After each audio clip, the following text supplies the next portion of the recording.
Hi, and welcome back to the History Machine podcast. This is going to be the Season 1 finale, where we're going to take things a little bit different this time. We're not going to have the normal discussion where we talk about particular commanders, or a particular society, or a particular period of history. We're going to focus a little bit more on some of the applications of the History Machine. Effectively, we're going to bunch together a couple of random people. We're going to have an ancient world tournament and share with you some of the results. So we have very much the what-if battles of history. And I think that's going to be quite exciting. And we will go through that in a while. But to get started, this episode, as I mentioned, is going to be a little bit different. We're going to address first some of the common questions that people have asked about the podcast and about history in general. A few that have come up. The first, China and the East, the Middle East, or even further towards Japan, areas like India. Why didn't we focus on that this much for the first season? In summary, the main reason is I simply do not have enough data on these societies to accurately portray them in the same way that we've been portraying mostly the Greek and the Roman members. And I will say as well, it wasn't for lack of trying. I think we did. Yeah. We tried to pad our database a bit, but it's hard to find good sources, especially good sources in English. Mm-hmm. For a lot of these places. And, I think the furthest east we got was maybe the western part of India with Alexander, and the furthest south we got was Egypt. Mm-hmm. And once you get beyond these areas, really, it just gets harder and harder to find reliable written sources for this time period. Very much so. Now, I will say we do have little specks of people in there, and the odd name that does pop up, similar to the Ramses or Ozymandias, somebody who will have X amount of battles and have a little bit of information. So we might come back to them at some point.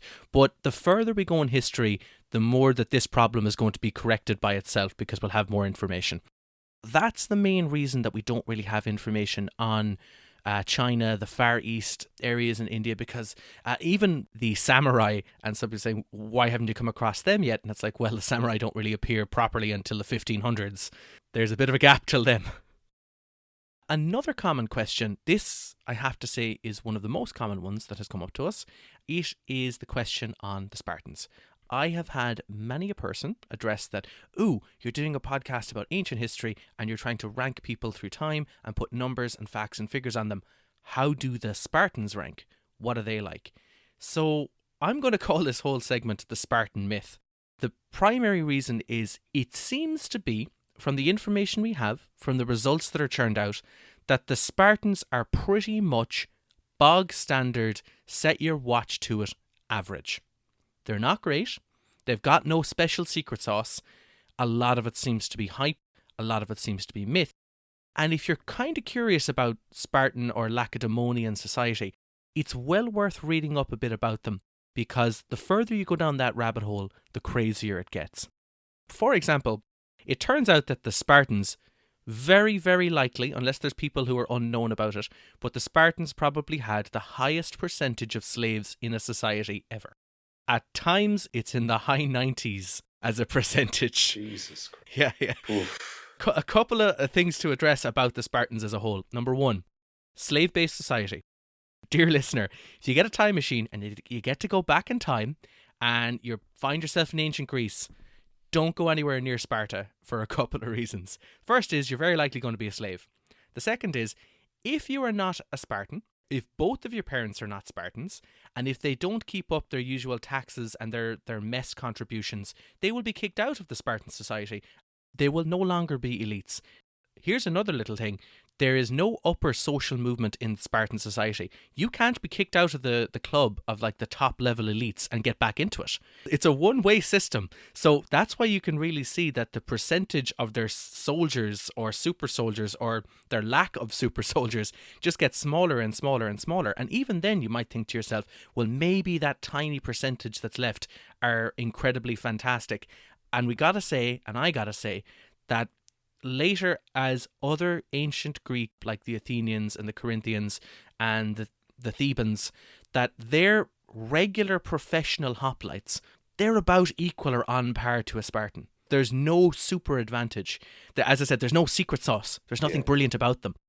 Another thing, it seems to be that the agoge, which is like the Spartan military school, it's the one that you're a 7-year-old boy, you're a Spartan, detached from your family, you're raised with other boys, you're starved, you fight each other over scraps, you learn how to, fight to a certain extent. But that seems to be less of a military camp and a lot more of you are now part of the state, you are now devoted to the state, and everything that's about Spartan society is correct, and this is the way you're going to be raised, and this is the way you're going to do.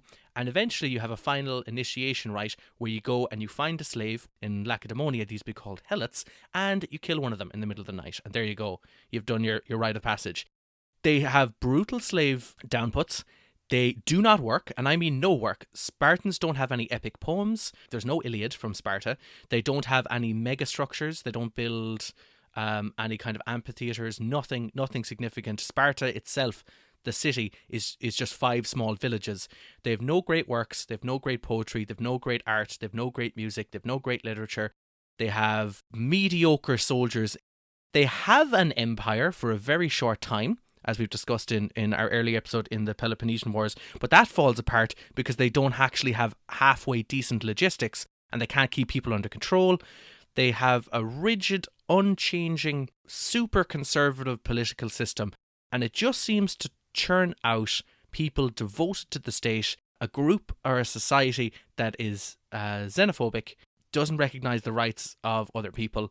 We could go on and on about these guys for a while, so I'd really recommend to read about it. But here's one more little fact. Probably the best Spartan commander we have addressed in this podcast, Lysander, was not a full citizen. His family fell out of the Spartan elite circle, and they're never allowed back in. It's almost a bit like this stereotype of like the Soviet system, where it's kind of, one, you're kind of prioritizing loyalty to the state above maybe individual creativity or brilliance. 2, once you're out, you're out.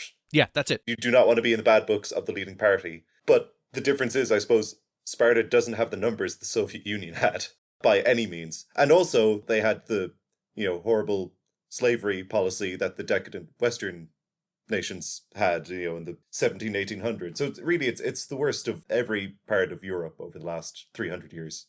Pretty much. The last point I'm going to make about them, and this is an interesting way to look at the society as a whole. The people who write about the Spartans, Xenophon and such, they are the elites of their society. So when they look at Sparta, they say, oh, this is a society where the super elites don't do any work and they've got loads of slaves and they could do whatever they want and they don't have to justify their existence. Isn't that amazing?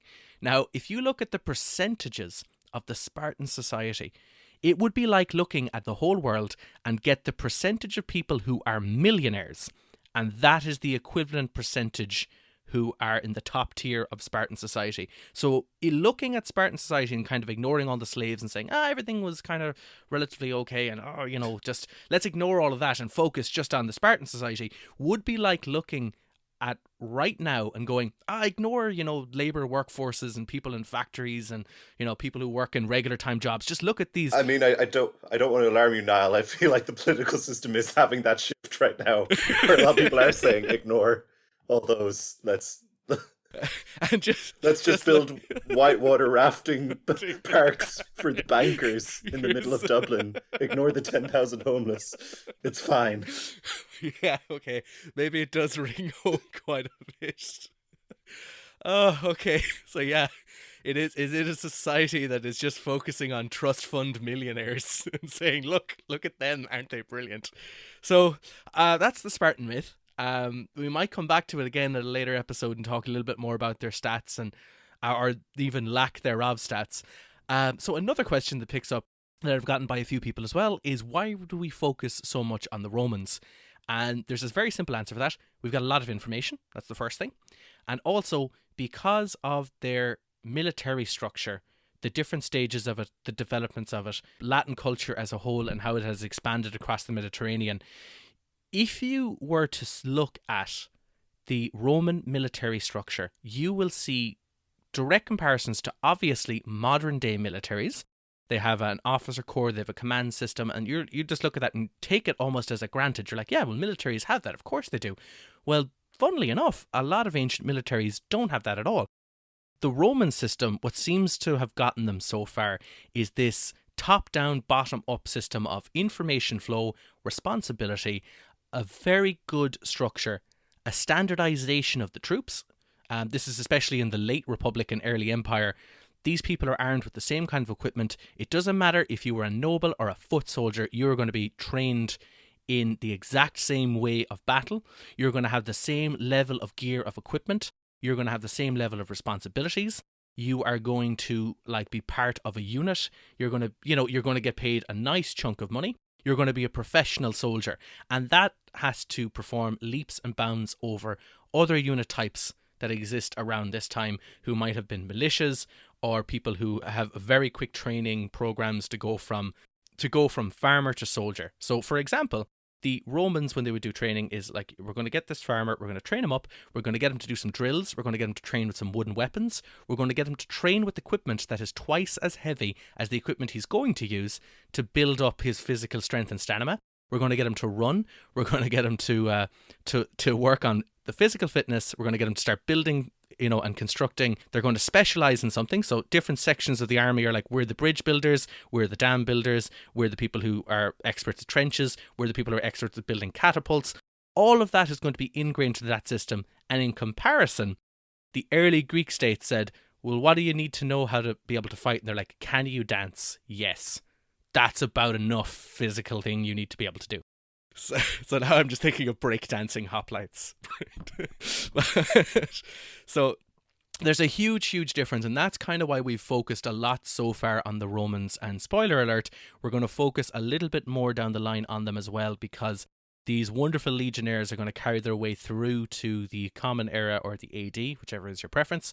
And they're still going to be an integral part of what is happening on the global stage and what's happening particularly in the Mediterranean.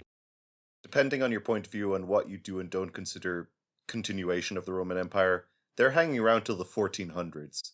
They've got another millennium and a half to go. This is why we talk about Rome so much. It lasted really long time.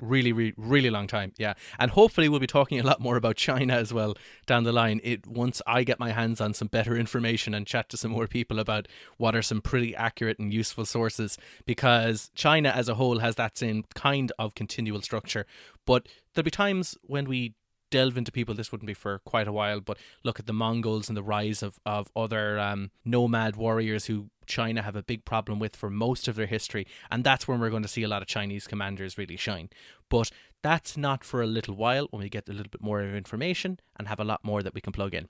So another question, which is very common, and we did a whole episode on an introduction of it as well, is this AI, the history machine as a whole, what is it? What kind of AI is it? What might happen to it? What can it do? What are its limitations? So, Cathal, I'm going to leave you talk a little bit about this because you're so much more the expert on it than I am. So I think I've given brief overviews of it before, but yeah, I suppose to go through it again, it's a neural network. If you don't know what that is that it simulates how neurons work. It gets input, and if those hit a certain threshold, it carries the signal through.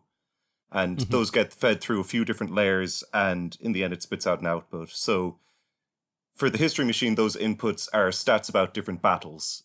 So we have, different army sizes, the different army compositions, when the battle happened, where in the world it happened. These feed through to all the neurons. The neurons have different, weights and biases that feed into the function.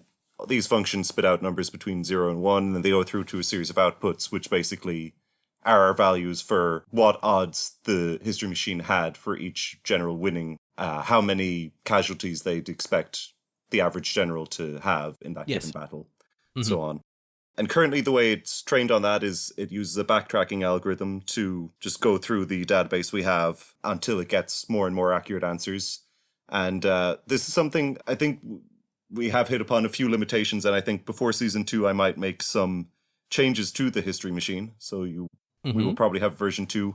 Some limitations currently, it does take into account the army composition, but only to a point, because it takes a very long time to train. It just wasn't converging really on a reliable solution. Yes.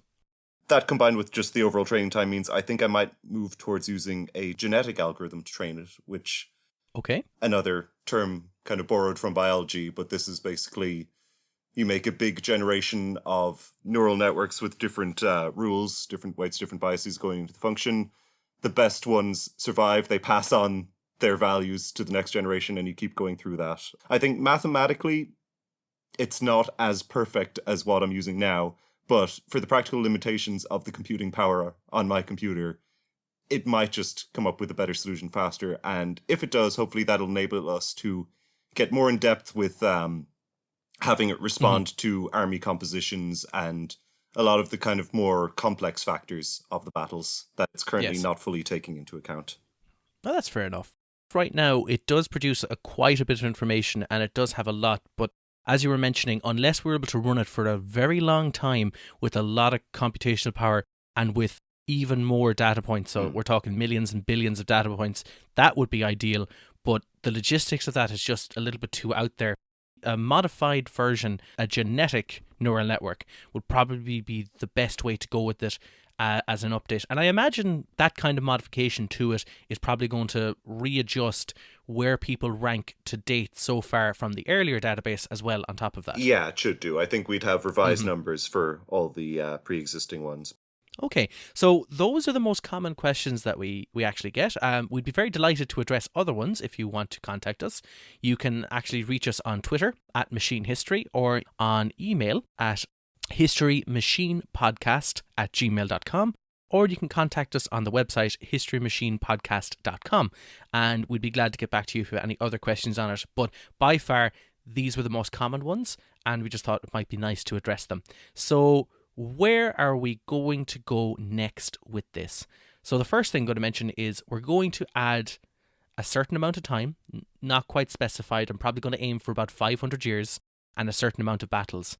Now, it turns out that it makes sense if you think about it, but the information that's available to us is exponential. So, for example, if I wanted to do a podcast or do some research on the First World War, we could probably tell you with a fairly certain amount of certainty what a particular World War I commander had for breakfast on a particular day. That information just exists because it's not that long ago. The information is backed up by hundreds of witnesses. I imagine for World War I, most of them are dead now. But it's the case of the information that we want exists. That information is abundant. Go back 200 more years and you wouldn't get a fraction of that, and so on. And the information goes further and further. And you even see it with our existing database. Because exactly. Our existing one spans from 2500 BC to kind of just before year zero. The first millennium and a half of that makes up 10 of those battles. So, it's a tiny sliver of it.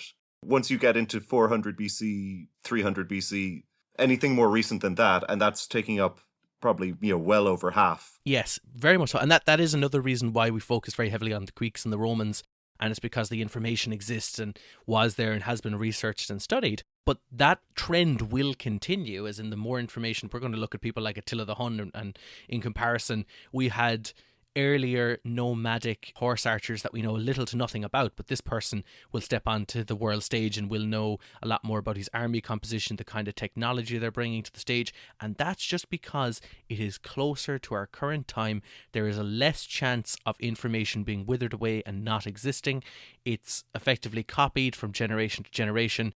There's less chance of it being lost, like when the Library of Alexandria is burned, the amount of information that is gone from there. It's just that the closer it is to the current time, the more information we have. And also there's another little aspect that if a particular commander or a particular battle, which is why sometimes our numbers don't make sense for how many battles we have for particular commanders. Cyrus the Great is a great example. He's meant to have 80 plus battles and we had like 6 or 7 in the database. If they don't meet a minimum threshold of information, they're not included. And it's just to prevent bias. It's to prevent, well, was that a big win? Was it a small win? Was that a big upset? Because it would throw a whole spanner into the works if we don't have enough information. And we're about to start hitting the era where we have that basic level that we're looking for pretty much most of the people involved. That's going to be a big introduction to it, and it's really going to add a lot to the amount we can talk about and the amount we can cover. So we'll be probably slowing down episodes, maybe even focusing a little bit more on more people. I will be very tempted to go back to some earlier commanders and look at them a little bit more in depth. might even go a little bit more into Hannibal or some other people like that around that time who are very big names, and possibly we didn't do them enough justice by talking about a little bit more of their background and a little bit more of the way that they stand out as particular commanders. But that's all a little bit of a separate note and might be little bonus episodes or side projects. So there'll be new figures and new people. We're going to see more Romans because they've written stuff down. We're going to be looking at Constantinople, not Istanbul. And we'll be looking at other Eastern societies. We'd like to touch a bit on China, maybe India, and other areas like that because we'll have more information on them. There'll always be bonus episodes on the horizon because we do like to mix in the fantasy with the reality. We did the Game of Thrones episode, we did our episode on the Emu Wars, and I'd like to say as well that we have quite a database on the Lord of the Rings. That's going to be an interesting one when we get to it. We'll get to the main meat of this whole episode. So we've a lot aside there, just our general questions we were asked, some FAQs, where we want to go and what we're going to do. But to wrap up this season, to wrap up all of this information with the database, we're going to focus a bit on a tournament for season 1. All of this podcast starts from a handful of things, and one of them is the reported Hannibal and Scipio conversation, which is who is the best commander in antiquity, and from there we kind of applied modern technology to see what we could come up with as a comparison. If you want a bit of a refresher, according to Hannibal and Scipio, they both agreed that Alexander the Great is number 1. They're kind of like, oh yeah, I suppose, never lost a battle, has a big empire, he's the best. Number 2, then they go, who are we going to pick? Pyrrhus of Epirus. And the logic and reasoning behind it is he had a very good record against the Romans. And Scipio kind of concedes that and says, oh yes, anyone good enough to beat a few Romans must be an excellent commander. Therefore, we'll place him at number 2. Now for number 3, who's going to be at it? So Scipio kind of expects at this point that he will be number 3 because he has defeated Hannibal, and Hannibal says it is Hannibal. So Scipio, a little bit alarmed at the whole revelation, kind of goes, well, Hannibal, what would it be like if you had actually beaten me in battle? At that proposition, Hannibal replies that had he beaten Scipio at the Battle of Zama, or Zama, however you want to pronounce it, he would be ranked number 1 on this list, and that would be that, and there'd be no problem, and he'd be king of the world. So with all of that in mind, we have so far done 9 episodes. So we're going to have 9 champions. Now, we have had people who scored number 1 in their episode, but they're not going to be included in this 9. There will be people from different time zones, different representatives. There'll be some people from the same cultures or societies, but not at the same timeline.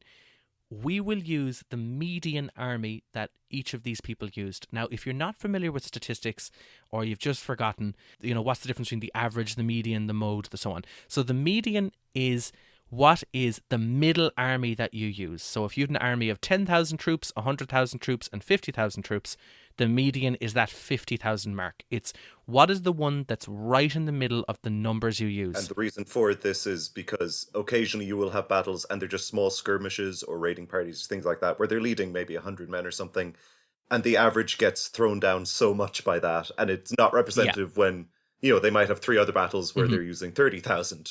So it shouldn't be dragged down as much as it is. So median felt like a better fit for this situation. If you want to say median, it's typical. What's the typical army you would bring to the battlefield? It's probably the best way to visualize it. So, Cathal, let's go through our champions. Now, as I said, bear in mind, some people who came number 1 are not included because they don't have as much information as we'd like to run this kind of simulation that we're going to do for the tournament. Yeah. And but we could come back to them later if we get more information and spruce it up a little bit. But for now, we're going to have our 9 in the tournament, and let's go through them. Episode 1 on Egypt, we have Cleopatra. Originally, our number 1 for this episode was Ramses II, but he only had 2 battles, and a rule of thumb really is kind of 3 or more. Okay. Episode 2, the Greek Persian War, we have Themistocles. Episode 3, Greek Peloponnesian War, we have Thrasybulus. He was replacing Epaminondas, again, who didn't have enough battles in the database.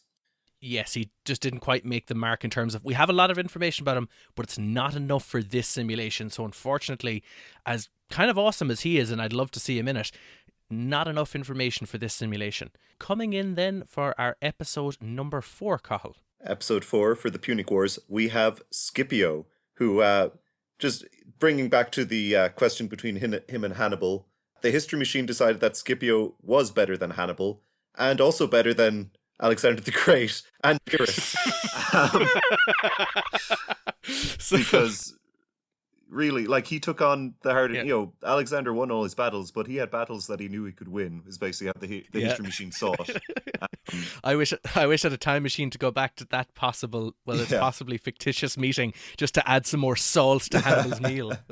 Just rub it in there. Yeah. For more details, go back to the Alexander episode, the early Rome episode, and the Punic War episode for more on Scipio, Alexander, and Pyrrhus, and why they were ranked in that order by the History Machine. Episode 5, the Alexander episode, we have Alexander the Great, of course. And I think a large reason for us deciding to pick a champion from each episode rather than the top overall was because Alexander's sub-commanders got such a rub from him. They would have just been all over our kind of top 20 list or whatever. So we just wanted to spread it out a bit more. Yeah, a little bit of diversity for it. And I say diversity, we have how many Romans and Greeks? Even Cleopatra is Greek. Down. They did. Okay. Episode 6 then, on Caesar. The champion is Julius Caesar, who will only refer to himself in the third person. Episode 7, Persia, we have Datis. Episode 8, early Rome, we have Pyrrhus of Epirus. So he still was the champion of that episode, if not better than Scipio. And number 9, we have the episode on Sulla, represented by Sulla himself.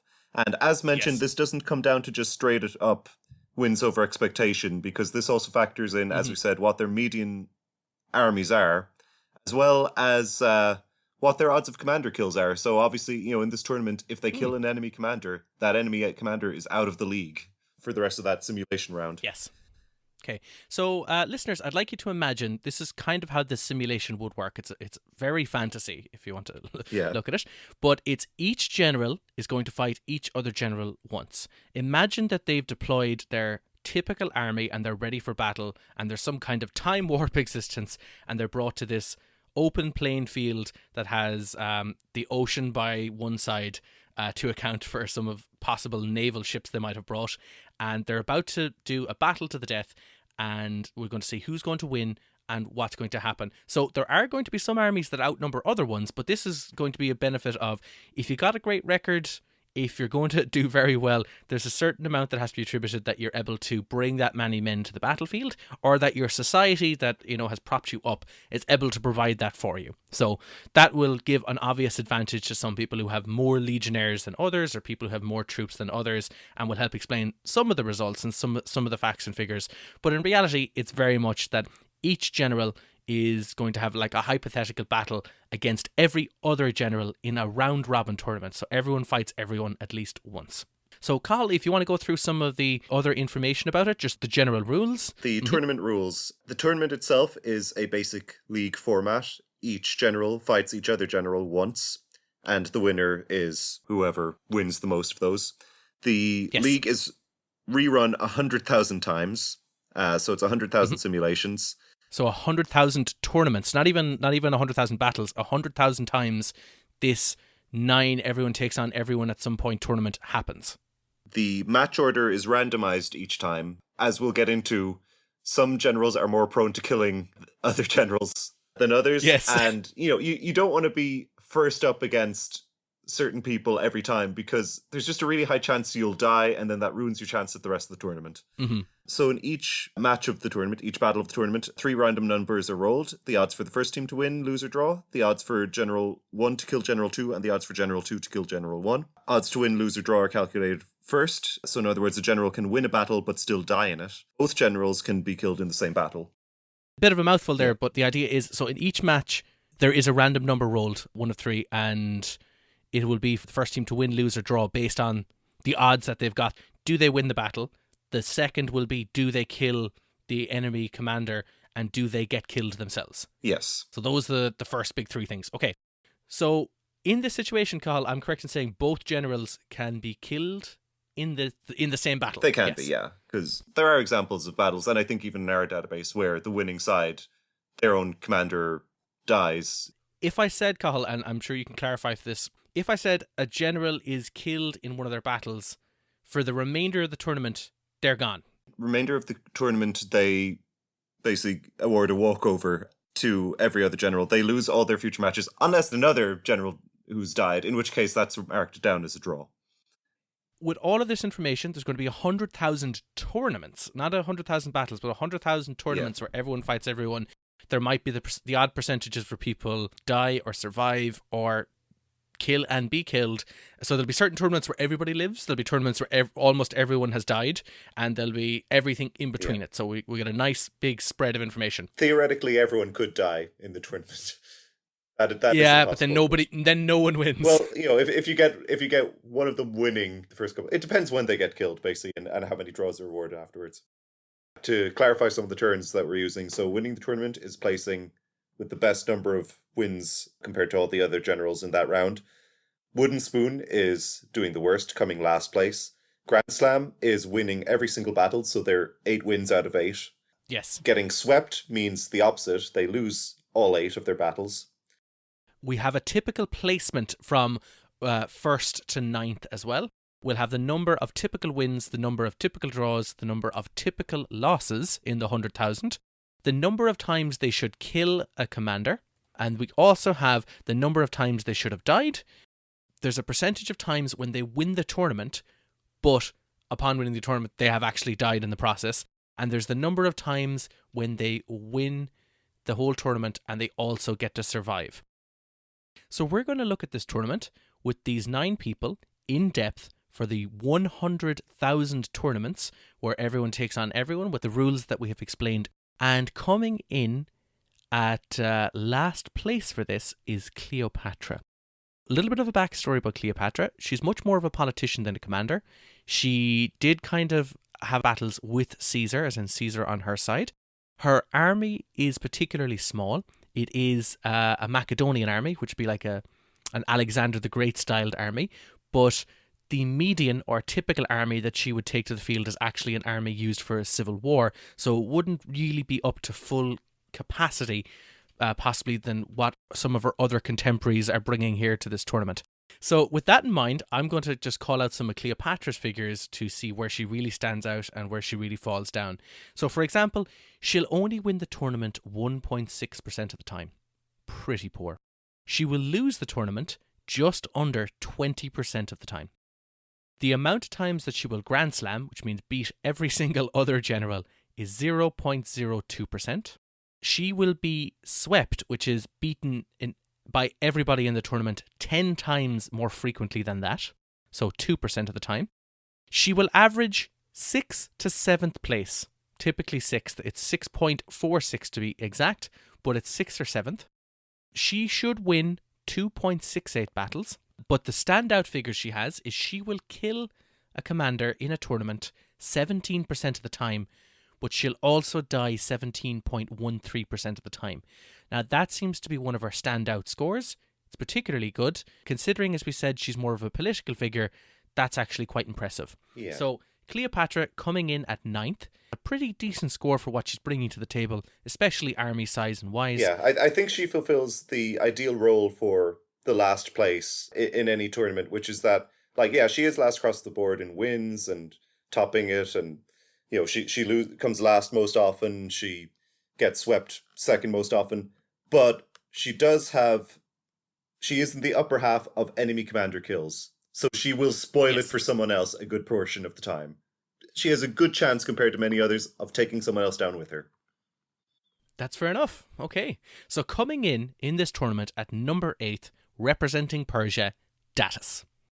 Let's take a look at his typical army composition and some of the standard information. A good thing about Datis, he's got decent cavalry, he's got a lot of archers, but unfortunately the majority of his troops are fairly poorly armoured, and that probably will explain some of his stats and why he's ranking particularly poorly against this kind of Greco-Roman adversaries who would probably have better gear and better equipment. So he's a 2% chance of winning the tournament. Better than Cleopatra, still pretty abysmal. Keep in mind his wins over expectation was actually the same as Cleopatra, so that difference is entirely made up by the fact that his army is larger. So Datis has an 18.22% chance of coming last in the tournament. a 1.95% chance as well of being swept, which is not winning a single battle. He will usually place 6th. 6.31 to be precise. Where he stands out as a figure is he's got a decent rate for commander kills. 18.18% at the time he will kill a commander during the tournament, but almost identically 18.12% of the time he will die in that process. The rest of his scores are pretty low, not too impressive, but that could probably be attributed to the army that's being time warped to where it needs to be. So coming in at number 7th is Thrasybulos. He is quite interesting because he's got a composition army, part naval, part regular troops. So that'll the history machine is able to work that out. But it's one of these things of we're going to assume that the armies want to engage how and when they can. So you take that with a little bit of grain of salt. This is where the genetic neural network would make more sense and would help out a little bit. But he's still got some decent scores and percentages. Similar though to Cleopatra and Datis. He's only winning the tournament 2.94% of the time, so that's 3%. It's a bit better than his contemporaries here, but not great.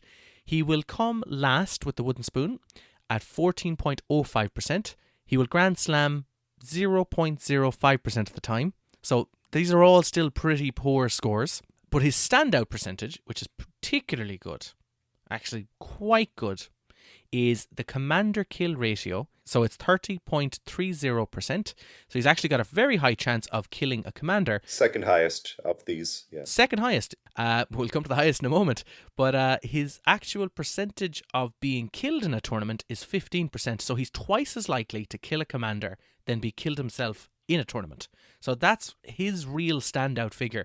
The rest are quite similar to Datis and Cleopatra, off by a couple of percentages, but this is pretty much the guy who is going to average out in the total tournament coming 5th or 6th place. That's where he would usually place. But overall, he's coming in. He's 7th from the total list. 6th, and a very interesting 6th, because he's meant to be number 2, Pyrrhus of Epirus.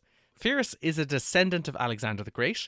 He is the only commander here with special units, as in he is bringing elephants to a battlefield, which are a confusing, powerful war machine, a very unstable, inconsistent animal. So that's probably going to explain some of the fluctuations. He made his name fighting Romans, didn't particularly do too well, and some of his stats here really reflect it. To take a look, Cathal, I'd like you to actually go through some of these because they're a little bit stranger and you might be able to explain some of them. Yeah, so starting out, won the tournament 3.37% of the time. That's fine, that makes sense for the 4th last person. But then we look into the wooden spoon and time swept. He is second worst for wooden spoons. He comes last 18.71% of the time. He gets swept the most of anyone, 2.57% of the time. He's the most likely commander to lose everything. And where we come into why this keeps happening to him, his odds of killing another commander is 0. It's not his style. He doesn't do it. His odds of he himself getting killed is 32.5%. Most others, they're hovering around 15%. He is more than double that. I did a quick check as well. Like, if you eliminate all the tournaments where a commander gets killed, their win percentage usually increases about 13-15%. His increases almost 40%. So basically, he is quite competent. He has a good army. He has war elephants. But he can just not stay alive long enough to make use of it. It's totally bizarre. That's a fair enough one. He stands out. No other commander is like him in this tournament. He just he just dies way too often. And I mean, he did lend his name to Pyrrhic victory, and here it plays out. Win, but it won't be worth it. Fair enough. So we have kind of been looking a lot at very heavy stats, and I'll try and maybe explain a little bit more about them, and maybe talk a bit more about the people as we're going through it. But the last few we've all looked at, very dreary in the 2s, the 3%, the tinies, the whatever. We're going to be looking at people here who are scoring particularly well now, who are really, really up there and probably deserve to be it. So coming in at 5th place, Alexander the Great. Now there's a bit about this, so I'll explain a small bit. He is bringing the Median army, so this wonderful composition, the fantastic phalanx. He's got great cavalry, he has archers, he has siege equipment, he has the whole works. He's bringing everything here to the battlefield. But the standout figure. We can look at some of the others of, the chances of him winning the whole tournament is about 6%. His chances of losing the tournament is up to 10%, but we'll explain a little bit more about that in a moment. But the real standout figure for Alexander the Great, the one where he is the absolute wrench in the system and he causes a huge amount of damage to this whole tournament, is he has an 82% chance, nearly 83%, of killing a commander during the tournament. So he is the wild card who goes, screw it all, I'm killing somebody. 50% of all commander deaths are attributed because to of Alexander the Great. I think this is the interesting thing. Like, Alexander, definitely a great general, but his style doesn't match up with, like, the history machine. It bases quality on did you get the win or the loss, and yes, doesn't necessarily factor in, there are other factors measured, but they're not the kind of be all end all. And Alexander did things a bit differently. He didn't just try and wipe out the enemy army. He usually beelined for the enemy commander, the enemy king, and either caused them to flee or captured them or killed them. This is really reflected here. So his stats end up just being totally crazy, and he is probably the one who ruins it for Pyrrhus. He is probably the one killing him most of the time. That's nice. But he is a quality commander, but maybe just doesn't stand out enough in the other, wins over expectation. Yeah, some of the other attributes. Now, he's still scoring pretty well, and his average placement is 5th place. Now, there's a lot of big names in this. There's a lot of big names and a lot of big armies in this list, so he's scoring particularly well. But he's very much the wild card of, if I'm not going to win this situation, take the other guy with me. Like, he only has a 15% chance of being killed himself. So, he is like 4 or 5 times more likely to kill somebody than be killed. Or kill an enemy, not even kill somebody, kill an enemy commander than being killed himself. It's outrageously high, and it's a huge spike in the data and the information about him. So, like, his key goal is, regicide. That's the strategy of Alexander the Great here in this free-for-all tournament. So, coming in, number 4, a rightfully just number 4, scoring particularly well with a decent-sized army, excellent record, and similar to Cleopatra, a fantastic politician, Julius Caesar. The advantages have to speak for themselves. He does have a legionnaire army. He's got a lot of troops. He brings a lot to the table. He is fighting civil wars, though, so he's not bringing as much to the table as he possibly could. But his standouts are probably consistency across the board. The man seems to be a polymath in everything he does. So, Cathal, do you want to go through some of the standout statistics? Even though, as I said, they kind of all stay fairly level. He's fairly good at everything. Yeah, he's across the board, he's on basically the good side of average. He wins the tournament 11.5% of the time. Wooden Spoon, just under 7% of the time. Grand Slams, 0.5%. Gets swept, 0.6%. Yeah, his average placement is 4.5, so right bang in the middle. Average wins just under 4, average losses just over 3. Dies the slightly better than, slightly less than average, but yeah, really, he's just across the board working out as the good side of average. Now, there's only one stat that really lets him down, but it makes sense. The amount of times he's going to kill an enemy commander is 3.84% of the time, and the amount of time that he should be killed is 14 to 15% of the time. Now, the history machine probably hasn't factored in that in this situation, Caesar is in a life or death situation, because often in all of his historical battles, he's like, I'm going to spare the commander and the officer corps, and I'm going to forgive everybody. So it's taken that into his style of warfare. Even in this tournament situation, he's like, I'm going to let these people live, and we're going to work our stuff out when it's all over. That seems to be his worst attribute, but it's probably accounting for the character of mind that Caesar is usually in this situation. It's not a great stat. There are people who score a lot worse, but it's one of the ones that if you wanted to point out something he's not doing, is he's not really killing an enemy commander. So 3rd place, and a nice 3rd place, and where he thought he would be in the database, is Scipio Africanus. He's scoring higher than Caesar, probably because he brings a few more troops to the battlefield. This could be an example where genetic neural network might make a bit more sense, because it'll understand there's a bit of a bigger difference between late Roman Republic troops and earlier Roman Republic troops. Although that said, Scipio's troops are super veterans, so that's also factored into a certain extent, that even though they mightn't be as well drilled or equipped as Caesar's troops, they've got decades of experience. So it's a pretty good stat. He will win the tournament, the whole thing, 13% of the time. He will lose it 5% of the time. He will Grand Slam, which is win every single battle against every single commander, 0.68% of the time. He will almost equally lose to every single commander, 0.52% of the time.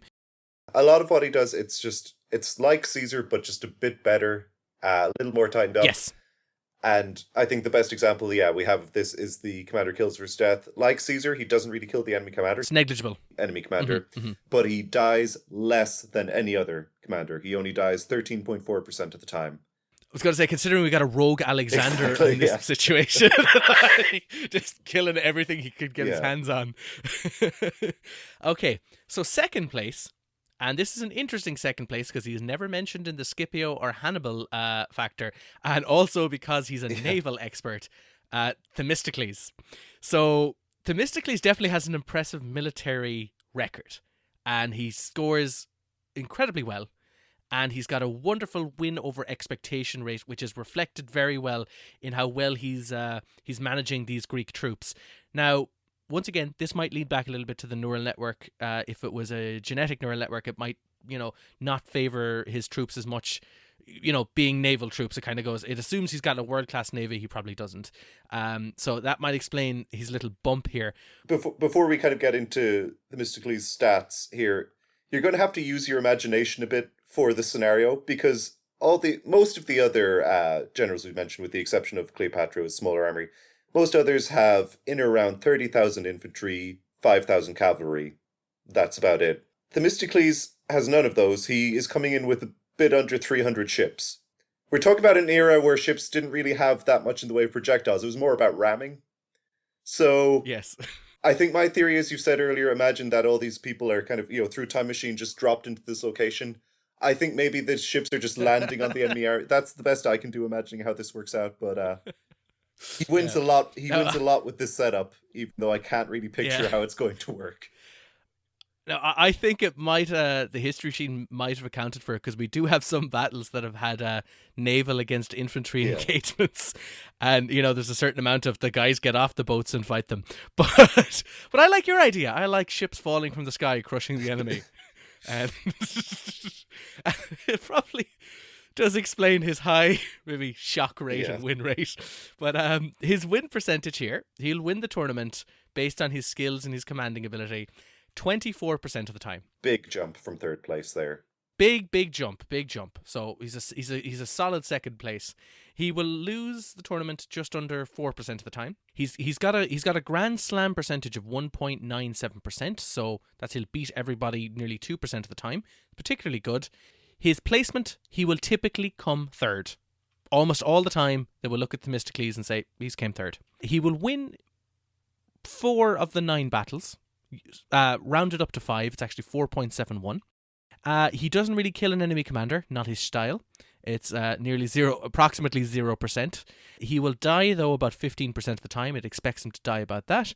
And he really does have quite standout figures. So this could also, as we mentioned earlier, the history machine has a trouble dealing with naval warfare, going from, the sea to land and vice versa. It does have a few example battles, but probably not enough to pull from exactly. So Themistocles scores very high for a good reason, but he probably is scoring too high here than he should. But first place, and there's no question about this the more we look into him, with a phenomenal score and with phenomenal troops and unbelievable leadership, and is just a larger-than-life character, the champion of our last episode and the overall highest stats of any commander we have in the database to date, Sulla.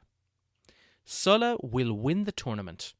If there's 100,000 tournaments, he will win 35.96% of the time. He has the highest rate of Grand Slams, which he will beat absolutely everybody, 3.59% of the time. So 1 in the 10 times he wins the tournament, he's also beaten every single person. He has the lowest percentage of being beaten by everybody, 0.33% of the time.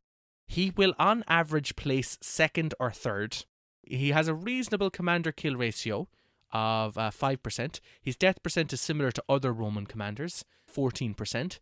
But his overall percentages, just to win the whole thing, through the roof. Head and shoulders above everybody else when it comes to winning out a complex tournament like this.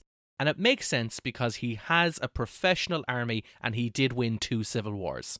So that's really him there. There's a lot in it, and we've got a lot of stats, and if you're interested in it, we'll probably put up a blog about it and show a few of these graphs in a little bit more details and just how people stand out and how well they do.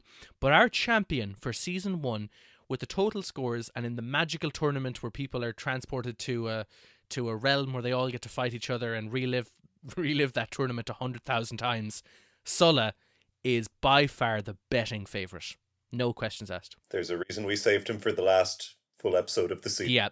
Yeah, he's pretty up there. So we've covered quite a lot. We've had, we've had a lot of fun putting this together. We've had a lot of fun going through the stats. We've had even more so reading up about these spikes that appear in our database and learning more about them and going, ooh, it's been a lot of fun. And we've a lot of updates to come down the line. I have got a lot of information, a lot of battles, and a lot of commanders to add to this that might totally shake up the system. We don't know. But using the information we have up until 0 AD, this is how it's looking. This is how crazy it gets. We'll probably run a couple of other fun tournaments. We didn't have Hannibal in this at all because Scipio was the champion for that episode. But we'll look into it. We'll get into more. We'll chat about it. So thanks very, very much for listening. I hope you've enjoyed it. If you've got any questions, don't be afraid to contact us, historymachinepodcast@gmail.com. You can get us at historymachinepodcast.com, or on Twitter, you'll be able to find us as well at @machinehistory. So thanks very much. I've been Niall. And I've been Cathal. And we'll chat to you again soon.